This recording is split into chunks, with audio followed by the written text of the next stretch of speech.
credits, or there's some other different variances about fine and performing arts, up to 150 group instructional hours. And then for community service, that's 80 hours of community service. So when we think about well-rounded, and we go back to what our individual groups were talking about, there was an academic focus, there was a connection with others focus, and these three areas are something that we believe that we want our graduates to earn. Now, as you can see above, kids can earn, they don't have to earn those seals. They can earn others and still graduate. But we thought in terms of well-rounded, what better way to get kids engaged and involved in the school community, to get them involved in the fine and performing arts, and to get them involved in their community. So that's why we selected the local seals. Now, some people will say, if I get to oversee the preschool, they might say, well, Chris, what does this have to do with a preschooler?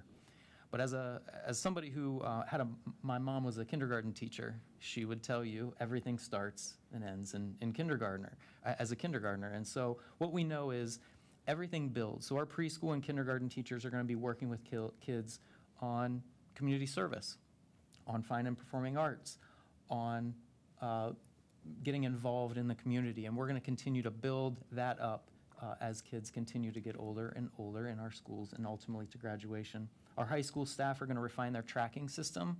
A great example is I'm sure we have lots of kids out there who do tons of community service and they just don't necessarily share with us or track it. So we want to make sure that kids who earn other seals to graduate, if they have earned the community service seal, we want to know about that.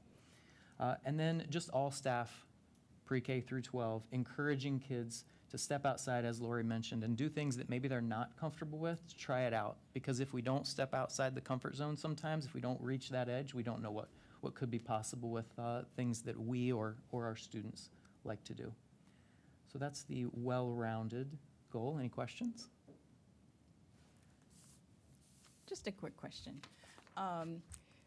So aside from the tracking or improved tracking, what are some of the ways that the district or staff are encouraging, supporting, helping students to get involved in things that might be new? I think the number one thing I think of right now would be awareness and having conversations with kids about maybe things that they haven't engaged in before. Sometimes things like this, it's simply the awareness and making a focus that we want to encourage kids who might not be engaged in those things. Have you tried it? So I don't know that I can give you a real measurable action step. Hopefully that's what we learned this year is what will move the needle, because we have a pretty large jump that we're going to try to make. So I know our counselors and our teachers, especially in these areas, are going to really push. Thank you. You're welcome. The second under student experience is physical and mental wellness. We all need others in the most difficult times, in the best of times, sometimes when we're not thinking clearly, sometimes when we need a different perspective.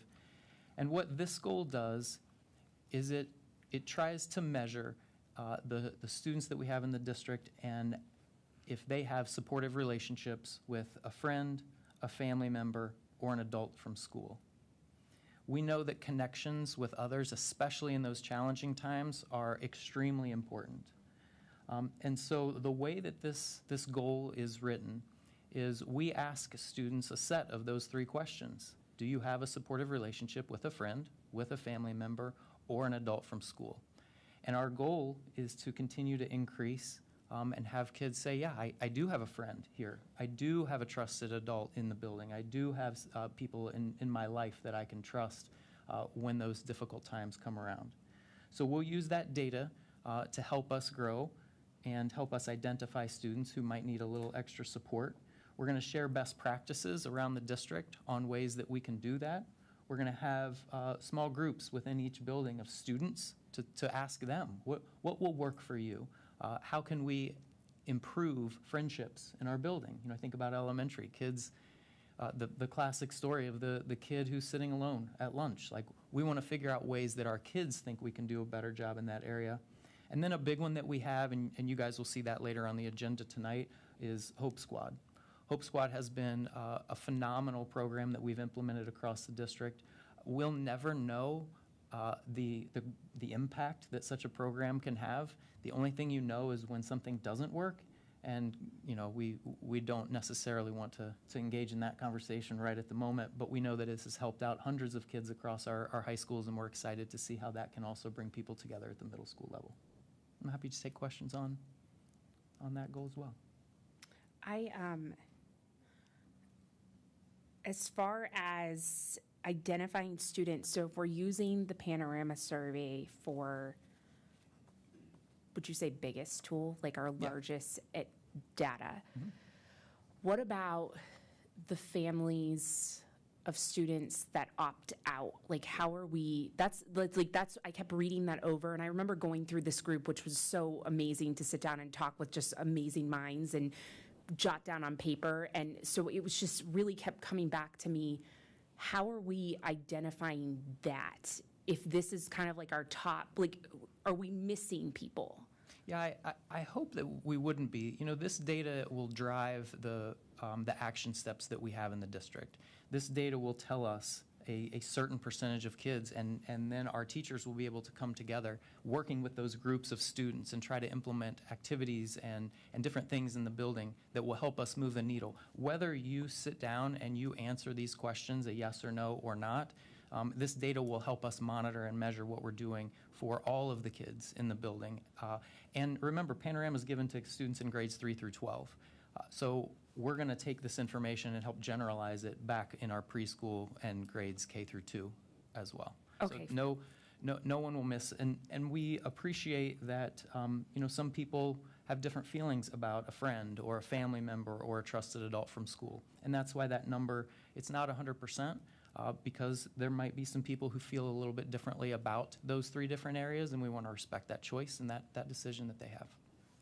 I appreciate that. Thank you so much.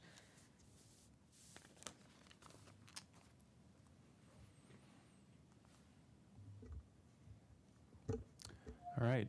Good evening, everybody. So I had the opportunity, Christy Venny and I worked on partnerships and networks, and a special thanks to Ms. De Silva for being part of our group. In April, we also had 7 other district staff members who were also part of our group and had a great conversation around just the whole topic of partnerships and networking and what do we do in Dublin and where do we want to go. So what I'd like to do is just start with our first piece, which is around staff development, just recruitment and development. And in this area, if you look at the bolded area, we said that each year over the next 5 years, we will sustainably increase the number of ethnically diverse certified staff applicants in order to reach 15%. And so one of the things that we're really fortunate in Dublin is that we have a lot of applicants that want to come to Dublin City Schools. So during any given year, we may have 8,000 to 10,000 people apply here. And so I think we're really blessed and fortunate to have that.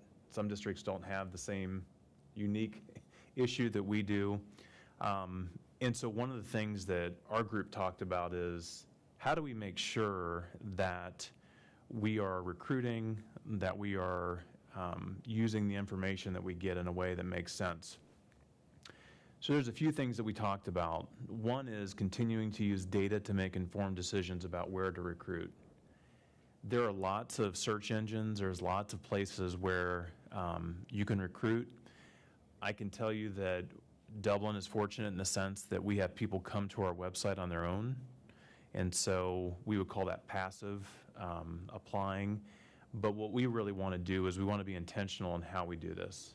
We want to attract people to come to Dublin City Schools. One of the ways that we can do that is by continuing to build institutional partnerships that will help grow our pool of candidates. So we have partnerships probably with 20 different universities and colleges, most in Ohio, but in other places where we talk with them. They send students our way who are interested in being a teacher. So building those relationships is really key. And as we think about this, and we know in research, what we know is that students benefit in terms of behaviors from finding teachers and educators who look like them. The research is pretty clear around that. And so we feel like this is something that's it's something that's worthy of our time. And so when we build relationships with universities, we want to make sure those universities are places that have educators who want to be in Dublin City Schools. Hiring early and maintaining relationships with candidates has shown to be effective in increasing the depth and quality of applicants. This probably sounds like a given, but it's not something that's always the case. In some places, hiring happens late, and it's a very passive type relationship with candidates. And we know that early hiring, which we continue to do, and maintaining contact increases candidate pools and helps people want to come and want to be a part of a system where you're doing that on a regular basis. And I think probably one of the interesting things that we talked about that I think, we've really been exploring is that idea of looking inside. So for example, we have classified staff members who are paraprofessionals who really, for some of them, they want to be able to be an intervention specialist or be a teacher in Dublin City Schools. We have a great program for students, the Dublin Teacher Academy. Even today, the HR department had the opportunity to talk with students as part of DTA and talk about the profession, how to interview, what makes an effective educator, and we know those things make a difference. And so if we have students that live in Dublin City Schools and they want to be an educator, then I think we have an obligation to make sure that they have the information just to help them along through their path.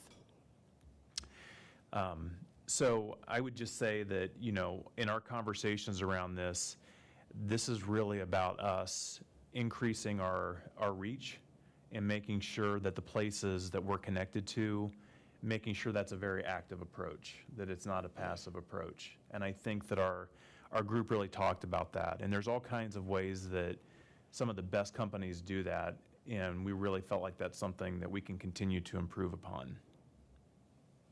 So, any questions about just that first goal that I covered? Just a general question. Many members of the public may not know what the typical hiring process looks like for application to eventually a teacher being hired in the district. Do you mind quickly abbreviating that? And then I have a follow-up question to that. Sure.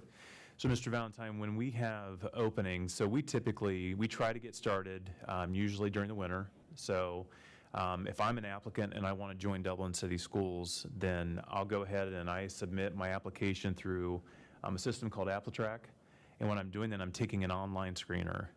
So the online screener asks me questions about who I am as an educator. And then that gives me information about, are they student-centered? Are these individuals that really understand the profession?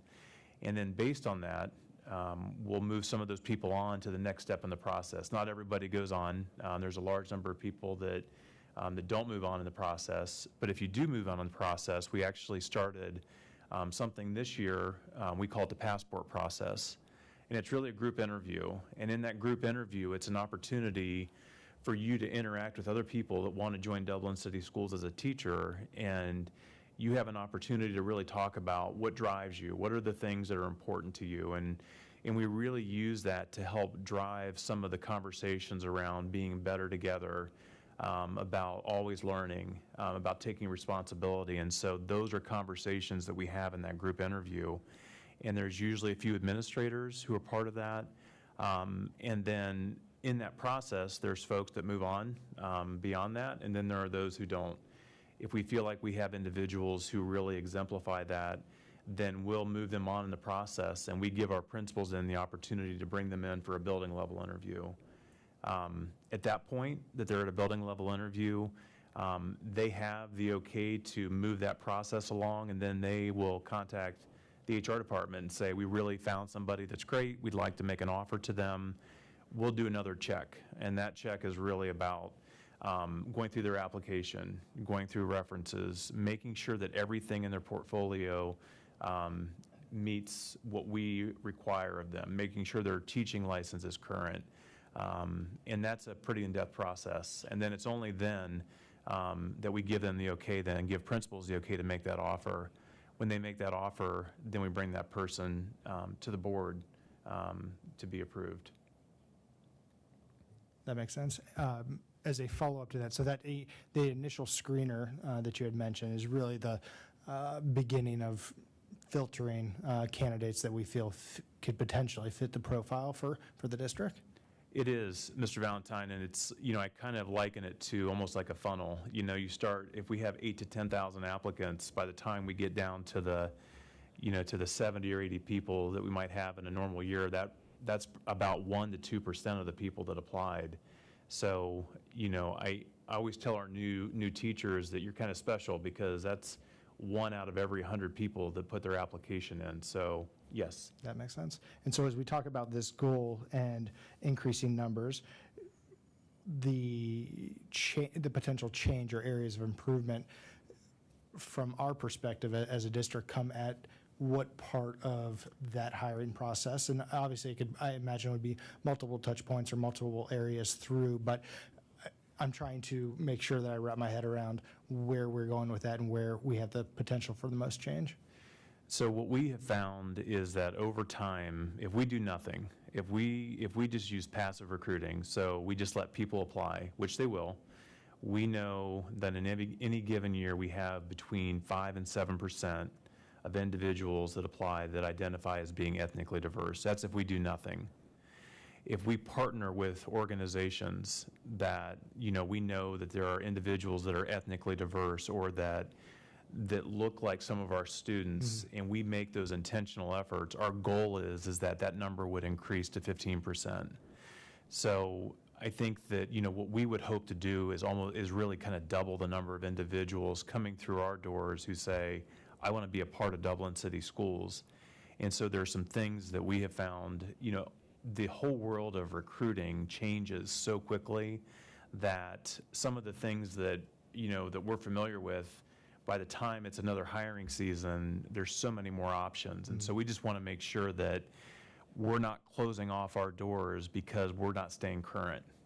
And so we know if we do nothing, that we'll probably continue to attract the same number of individuals that we have in years past. That makes sense.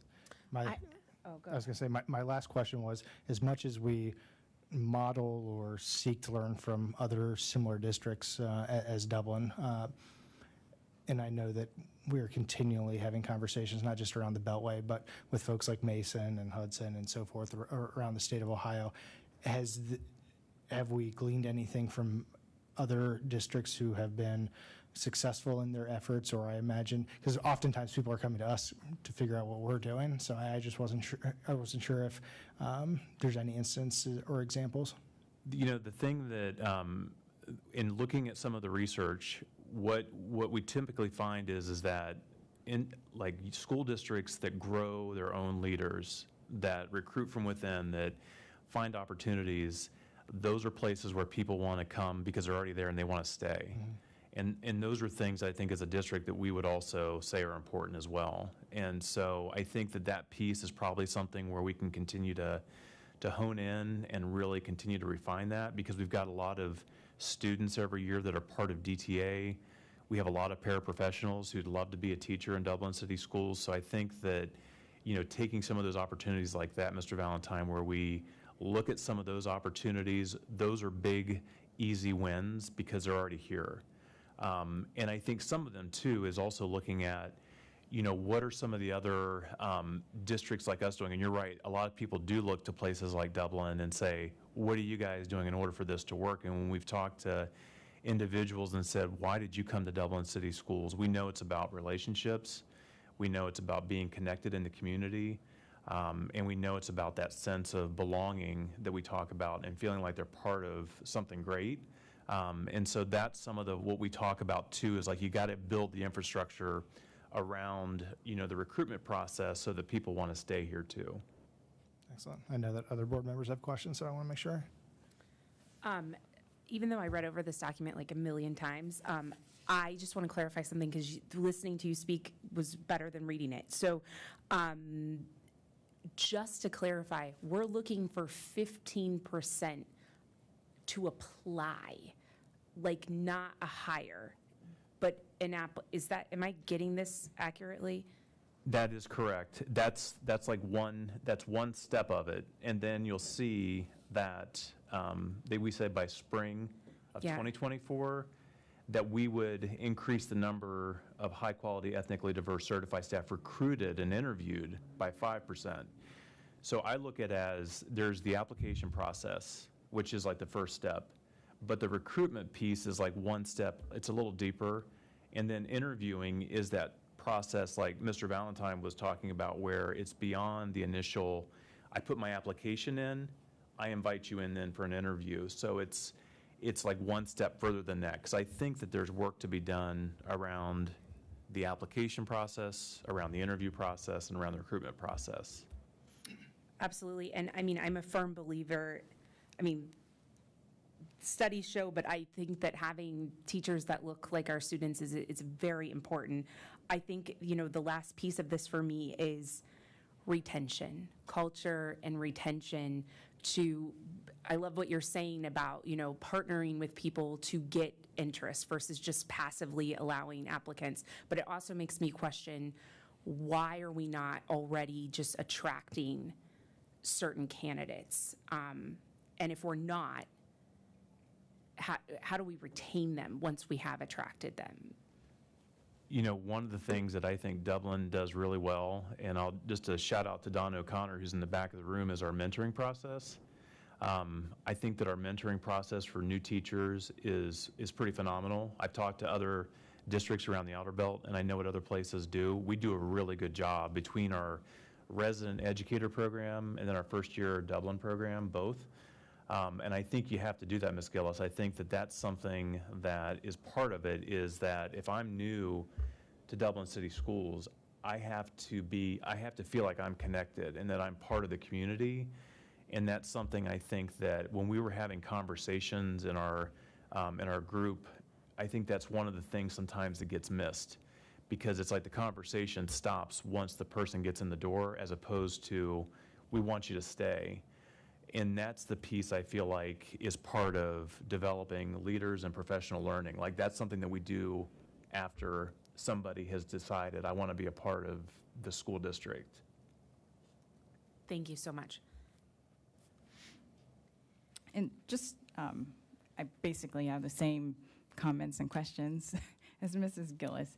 But just to clarify that retention will be part of the plan. There's a team that will work on creating a retention plan around keeping these applicants. Absolutely, Ms. De Silva. That has to be part of the process. We feel like that's a piece to this that has to play into it. And so, you know, that involves things like doing exit interviews and making sure that we understand what are the things that we need to either fix at a district level, or what are the things we need to pay attention to in order to make sure that individuals that we spend effort and time bringing here, make them want to stay. You know, make them want to be a part of Dublin for the long haul. Right.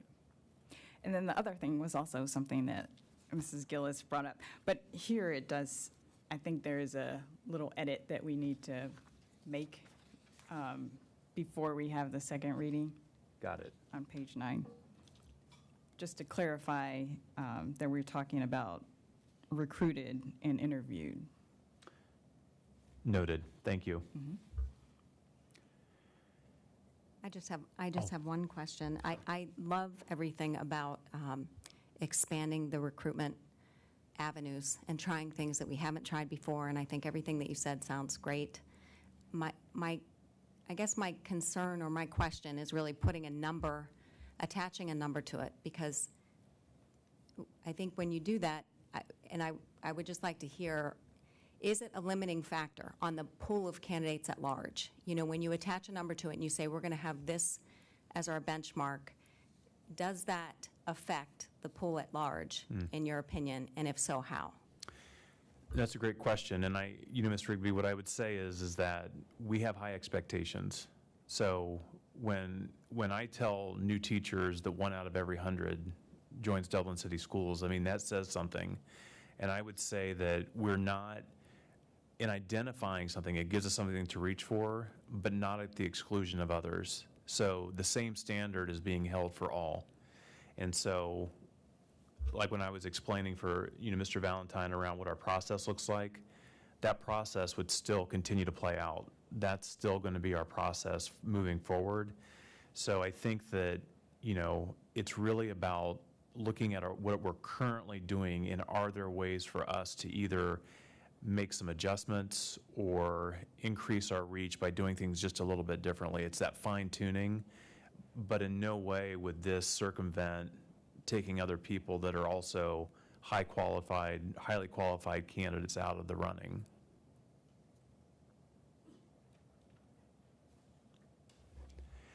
All right, our second goal in partnerships and networks was around family and community partnerships. And our goal in this is really around increasing engagement events by 20% in order to maximize understanding that supports student learning.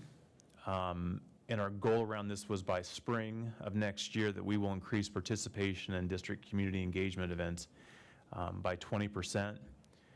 Some of the pieces around this that are action steps are things like creating advertising and communication plans to market opportunities to all audiences, to gather information from buildings that highlight and align the work that we're doing, and then to also execute community engagement events and gather participation data and feedback to measure impact.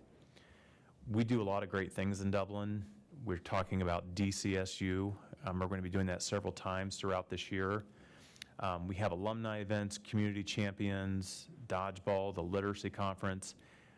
There are so many different opportunities that we give the community to be part of Dublin City Schools that we feel like this is a way for us to continue just that impact and for us to build those networks and those partnerships. So are there any questions about that goal?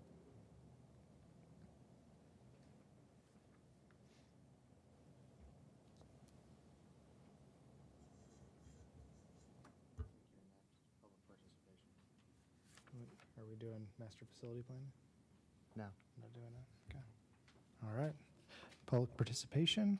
Nobody is signed up this evening. Moving on to superintendent's comments. Thank you, Mr. Valentine. Just of note, the master facilities planning is largely tied into the Board of Education's request on November 7th with the levy, and that would be the first part of the master facility planning. And depending on the outcome of the vote on November 7th, will determine how we move forward with those facility plans. I'm going to start my report by turning it over to our student representative. All right, tonight I have a couple of items. So Jerome, we're going to go over it really fast. They just had their open house. Students and parents were finally able to go in, see the new addition, so that was really cool. Beginning of sports, obviously for all of the schools. Just really quickly, the football. Jerome went 2-0 in the beginning of their season. Kaufman's 2-0, and unfortunately, Scioto is 0-2 to start us off. So hopefully we're going to bring that back. Kaufman has their homecoming September 9th, and a group of students are now move Kaufman into a Purple Star school.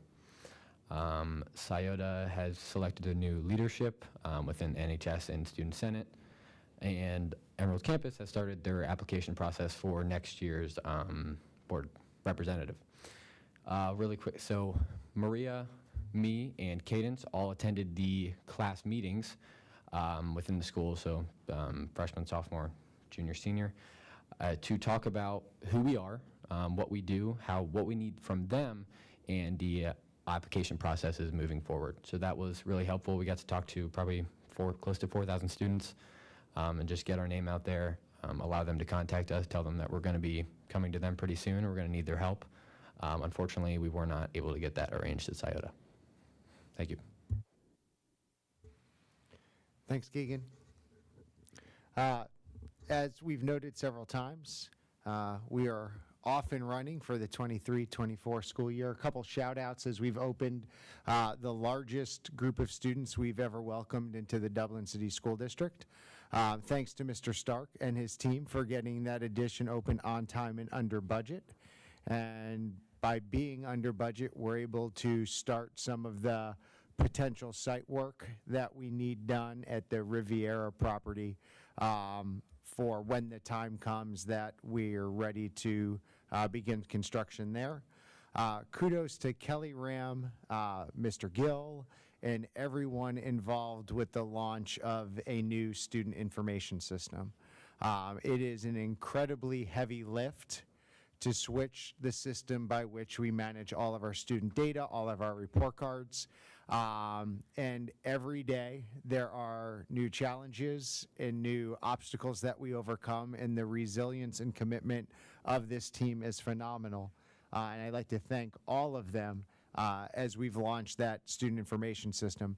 What's also remarkable about this process is we've had the highest percentage of parent completion this time of the year and throughout the process than we've had in the past.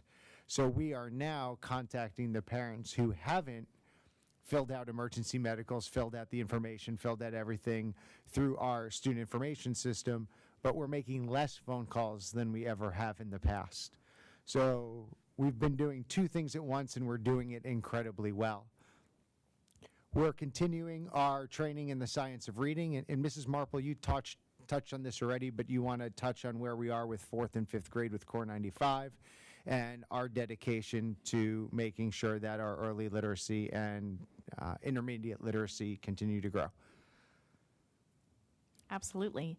So in 4th and 5th grade, this is the rollout of their 95 phonics. So they've gone through the training provided by 95 phonics, and as a result, this school year, they'll have an opportunity to do on-site training and coaching, as well as be coached by our internal coaches on a regular basis.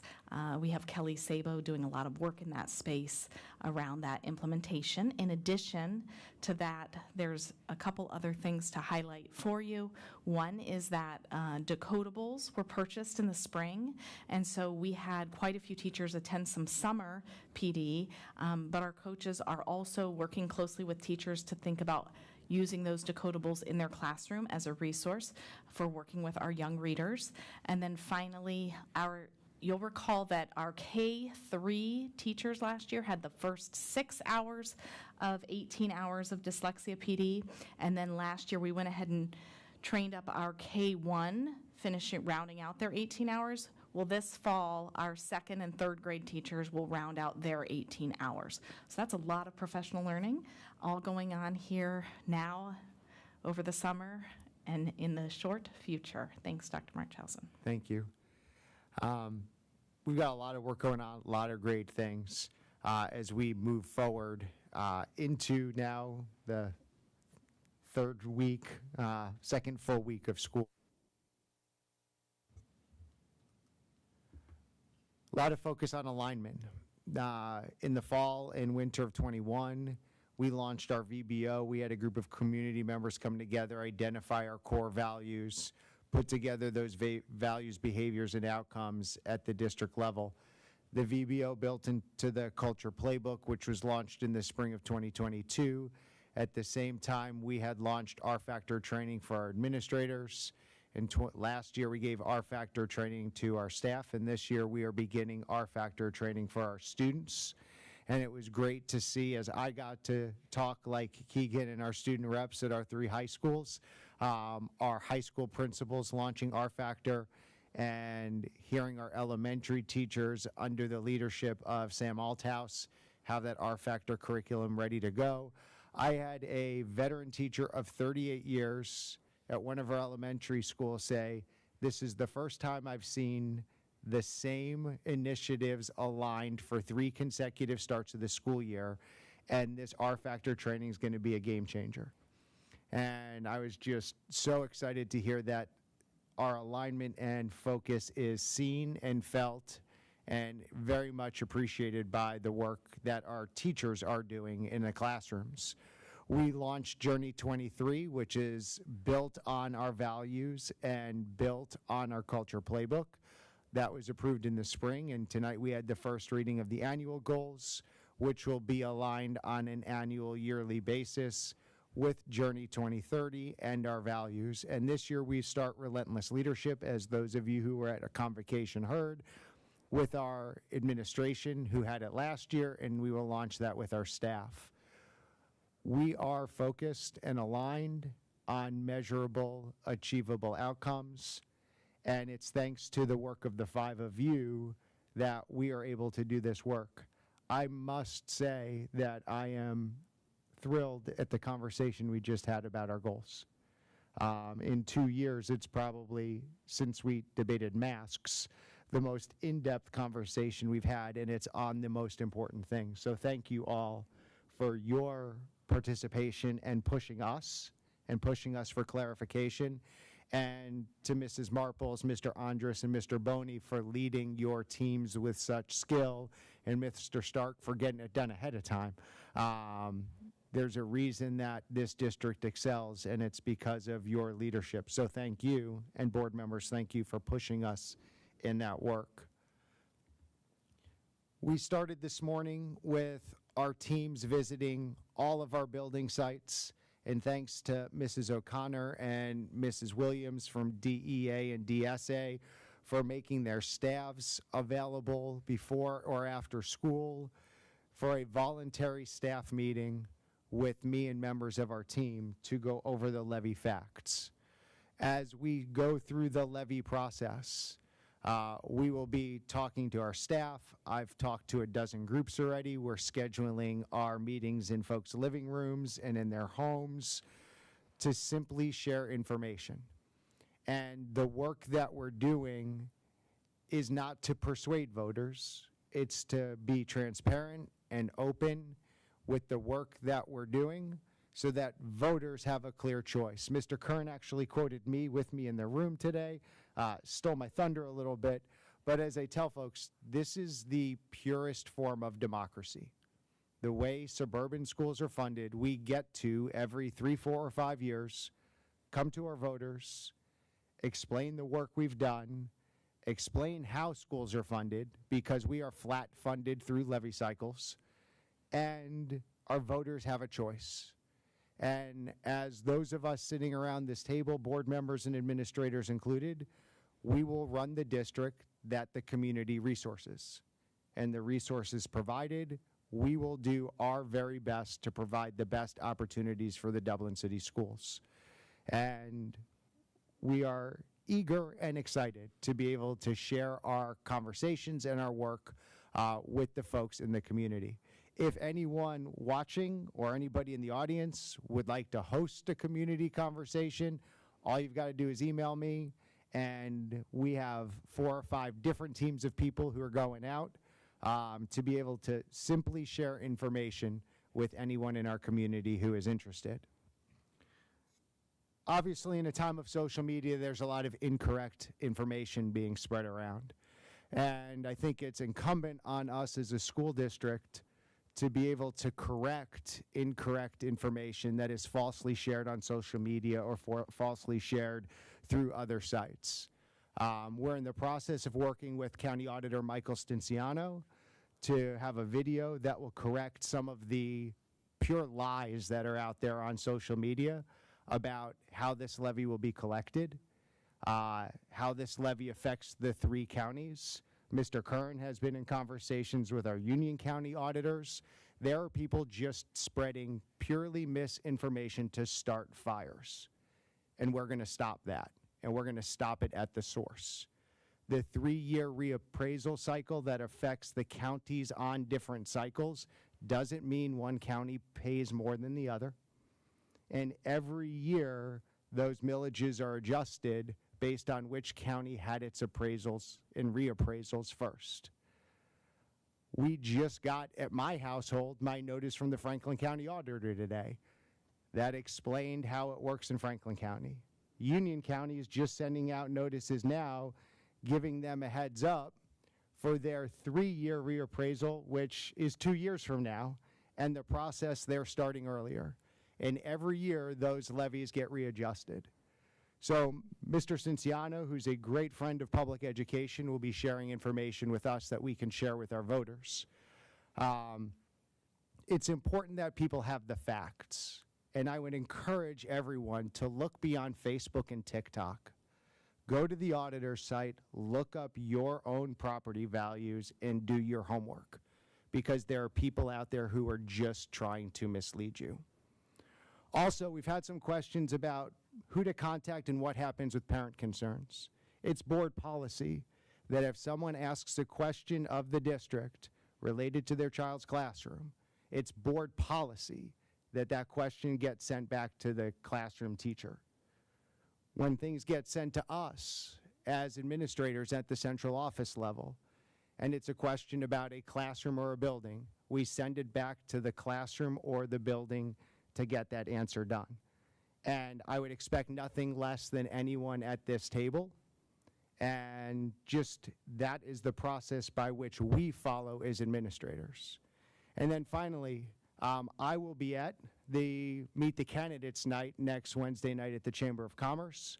Our team will be there to take notes, because as we have candidates running for school board, it's also important that they are fact-checked, because if they are spreading things that are incorrect and patently false around the district, we will fact-check them on September 11th at our next board meeting to be able to make sure that we're not spreading false information, so that when voters make their decision, they're making their decisions on the facts and the best information possible for each voter. Our website, and thanks to Cassie Dietrich and the work that she's done, we've changed the tab from Know the Facts to Levy Information.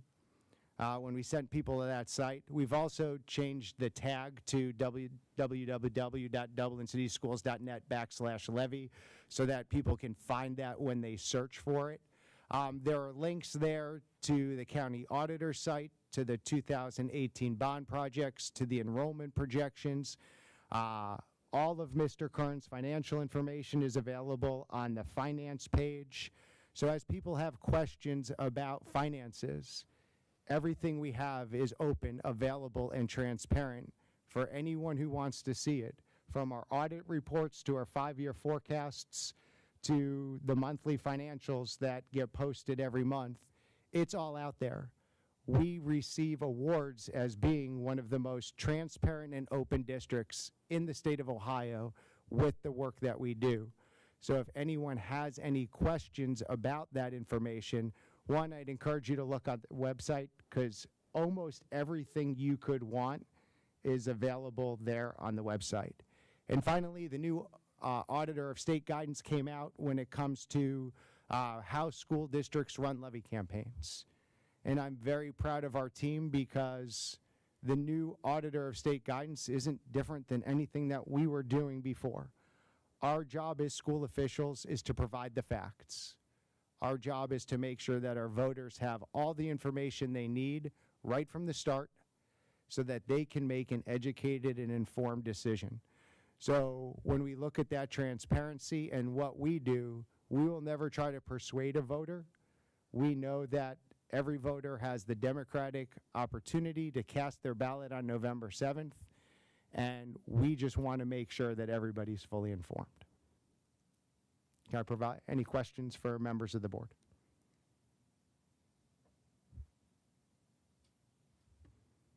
All right, there being none, we will move on to reports and action items from the Treasurer's Office. There is just one item this evening. It is some donations from our PTOs to our elementary buildings. That's all I have this evening. It's recommended by the Treasurer, the Board of Education approve the following donations: $9,000 from Glacier Ridge PTO to Glacier Ridge, $4,750 from Chapman PTO for teacher grants, and $2,459.90 from Chapman PTO to be used in a number of different ways in the building. Is there a motion? So moved. Moved by Mrs. De Silva. Is there a second? Second. Second by Mrs. Rigby. Questions or comments? I just have a question. Why do they just say for various items? There's like 10 different things in our and I combined them just together. Most of it is their parent, from the Glacier Ridge one, is mostly their parent communication system that they use, but then they have a whole bunch of stuff together. Okay, awesome, thank you. Call the roll, please. Mrs. De Silva, Yes.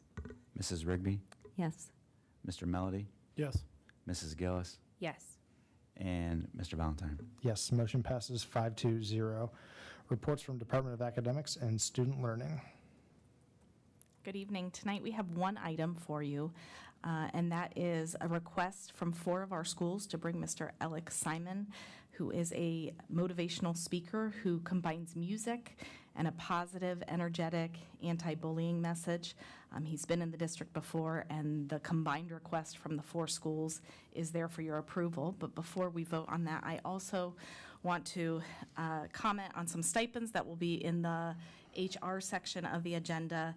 This is the first chunk of the academic focus stipends. As you know, we have a strong history of teacher leadership in Dublin City Schools, and this does a few things for us. So as you look at those in a few minutes with Mr. Boney, this reduces the number of days that we need to pull teachers away from their students to do professional learning, because those teachers get a stipend and meet with us, with our building content leads and our district content leads after school. And during that time, teachers engage in both professional learning and they also work on curriculum pieces for that ongoing maintenance to our curriculum review cycle.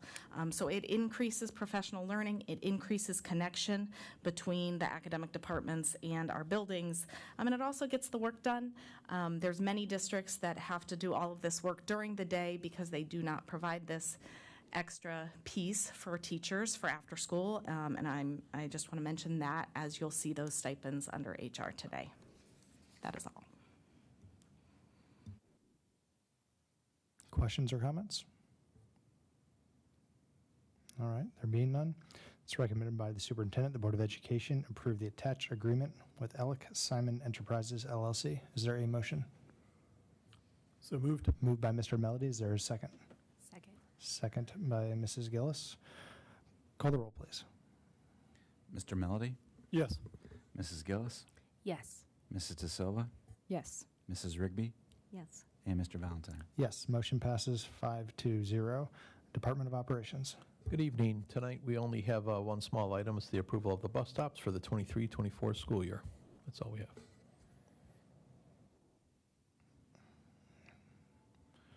All right. It is recommended by the superintendent, the Board of Education approve bus stops for the 2023-2024 school year. Is there a motion? So moved. Moved by Mrs. Rigby. Is there a second?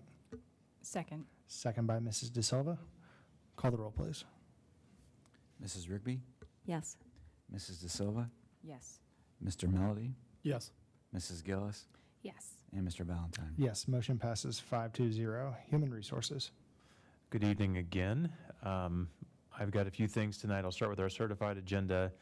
On the top of the certified agenda tonight, you'll see substitutes that are on. That's for work that's being done in Mr. Andres' shop, student support services, or they have a specialty area and they're paid at a different rate than our ESE substitutes are. So that's why they're on this agenda. Several of the requests that are on tonight are beginning of year requests. That's what I had mentioned during our last board meeting, but this is a continuation of that. So there's a few more of the 6-period pays at the secondary level. And then our supplemental contracts that are on, they cover academics, athletics, extracurricular activities. Those are all beginning of year things, either for full year events or for partial year events as well. Moving on to our classified agenda, there's 2 resignations and 1 retirement.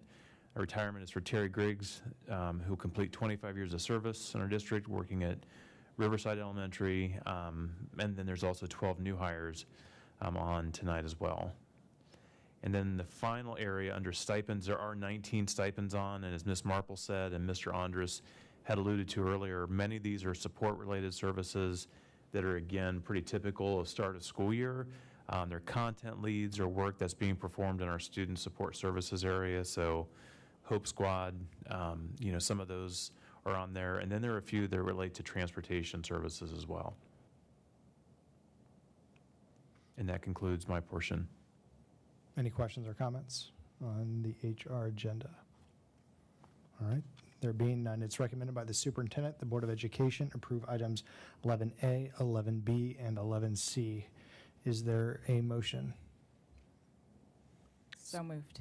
Moved by Mrs. De Silva, A second. second by Mr. Melody. Call the roll, please. Mrs. De Silva, Yes. Mr. Melody, Yes. Mrs. Rigby, Yes. Mrs. Gillis, Yes. and Mr. Valentine. Yes, motion passes 5-0. Reports from communications.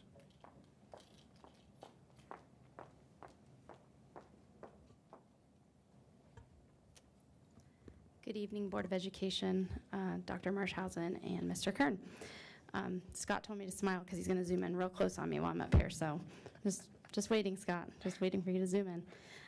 Okay, so I wanted to share tonight an update about what's trending on social media. So I think I shared a few months back that our analytics on social media were growing. So I wanted to provide an update. They continue to grow. This continues to be a major emphasis of our department. And major kudos to Keeber and Grady and Tanya Ewert in our department, because aside from supporting them from a strategic lens, which I'm going to talk about here in a minute, I really do not spend a lot of time day to day with social media. I just can't.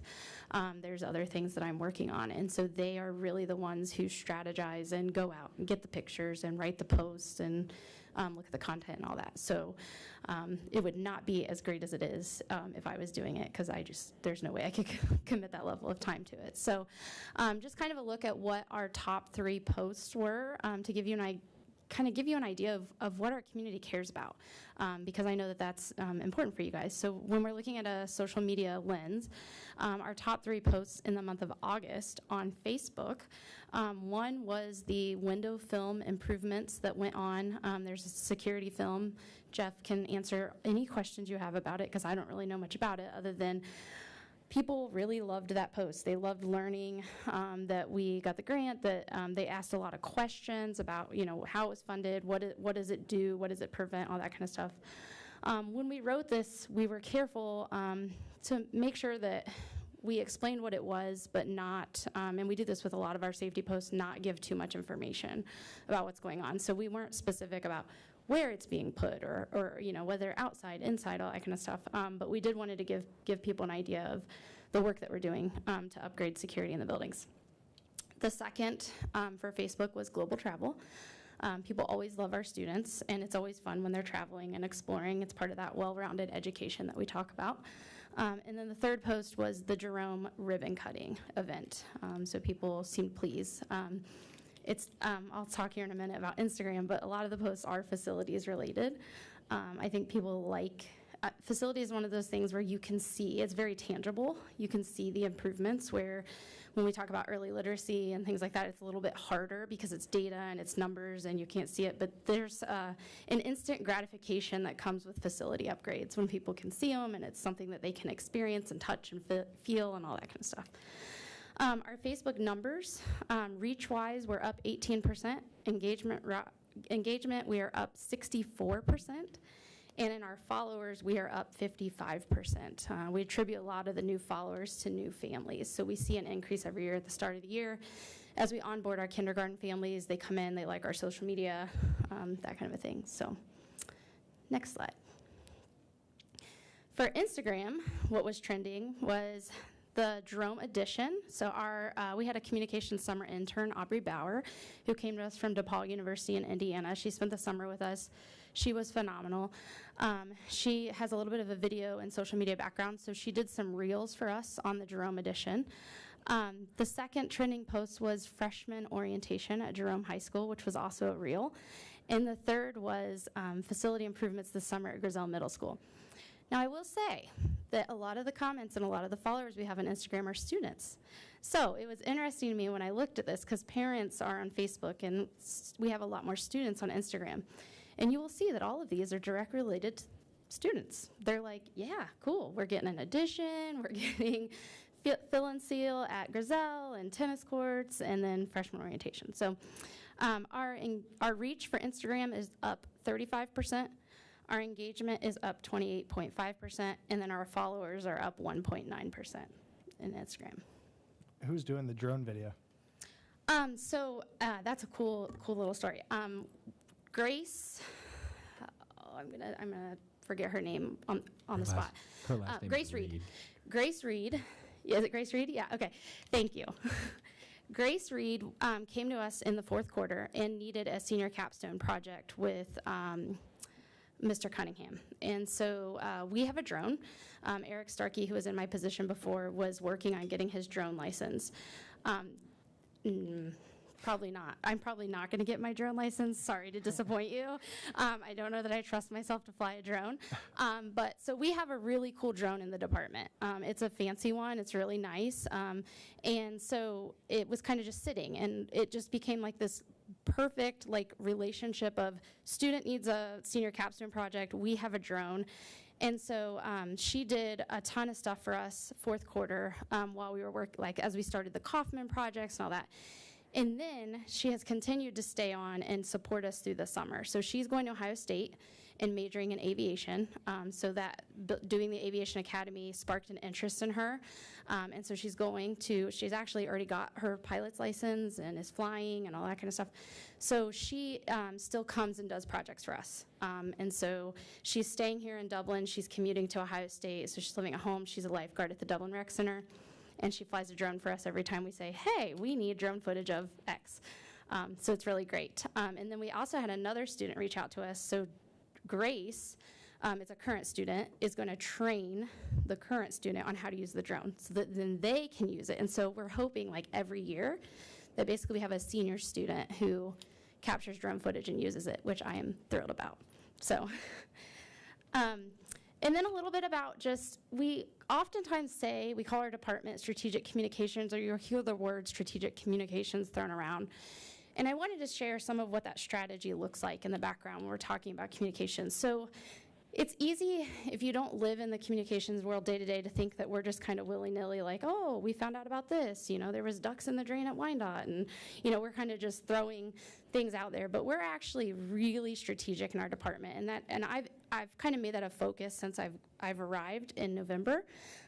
Is to make sure that we are very intentional in what we do. So we have a couple ways we do that. We're whiteboard crazy in our department is what we call it.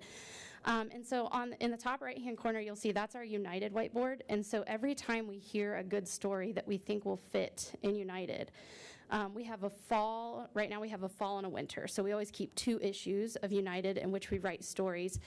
And you'll see there the 3 columns: take responsibility, always growing, and better together, because that's how we frame the United newsletter. And so we figure out, once we hear a story, we research it and we figure out where it will fit in that column so that we can make sure we're balancing.